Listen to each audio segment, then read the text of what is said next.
Après avoir passé plusieurs heures au mouillage devant Deauville, la flotte de la 45e édition de la Solitaire du Figaro prend le départ de la première étape dimanche. Vous regardez le journal de la voile d'Stop News. Bienvenue au bureau. Il n'y a jamais d'introduction en douceur sur la première étape de la grande classique française. Les 38 skippers se jettent dans une bataille féroce dès le coup de canon libérateur. Une étape de 484 000 qui va traverser la Manche plusieurs fois avant une arrivée à Plymouth. La ville anglaise accueille la Solitaire pour la première fois. Une étape qui ne démarre pas au mieux pour deux des grands favoris de la course. Yann Eliès et Charlie Dalin sont tous deux rappelés après avoir été pris du mauvais côté de la ligne de départ. Yann, qui court après une troisième victoire consécutive dans la Solitaire, est à la dernière place lorsque la flotte rejoint la première bouée au vent. Flash spécial, mardi après-midi, une nouvelle dévastatrice frappe la course en solitaire du Figaro. À 13h18, et alors qu'il est en tête de la flotte, Yann Eliès, triple vainqueur et favori de cette 45e édition de la Solitaire, démate après son virement de bord au phare de Wolfrock. Le skipper est sain et sauf, Yann libère son gréement et poursuit sa route au moteur. On l'écoute. Écoute, je venais de virer de bord, je suis rentré à l'intérieur pour matosser, c'est-à-dire changer les sacs de côté. Et puis j'ai entendu un crack. Bon écoute, voilà, je suis sorti, tout était par terre, donc j'ai eu peur de dériver sur le phare, quoi. C'était sur ça dont j'ai eu peur tout de suite, parce que je me voyais bien avec le bateau sur le caillou, quoi. Donc voilà, tout est bien qui finit bien finalement. Je vais pouvoir rentrer à terre et boire une bonne bière ce soir. Je pense que c'est le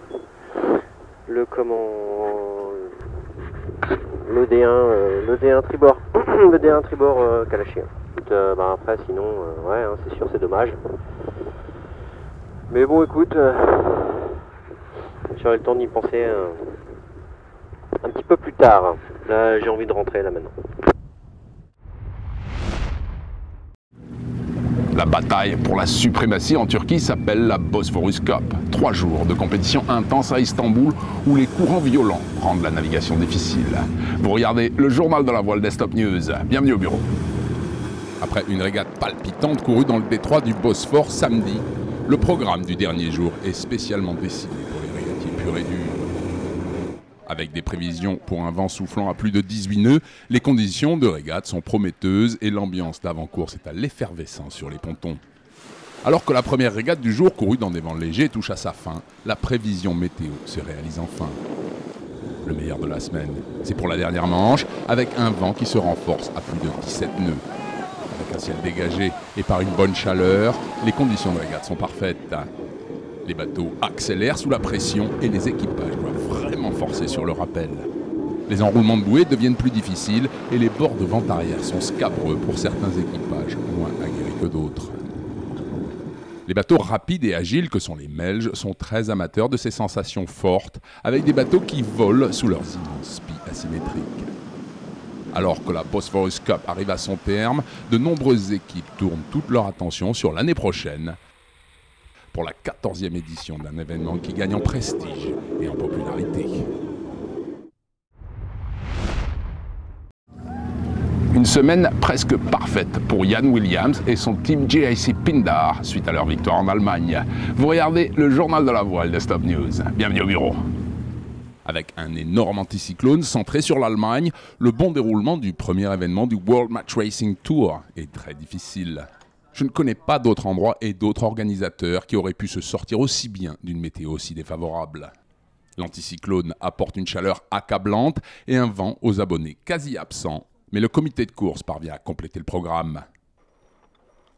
Ils ont réussi à faire courir les quarts, les demi et une manche de la finale. Toutes les courses étaient équitables. Bravo à eux.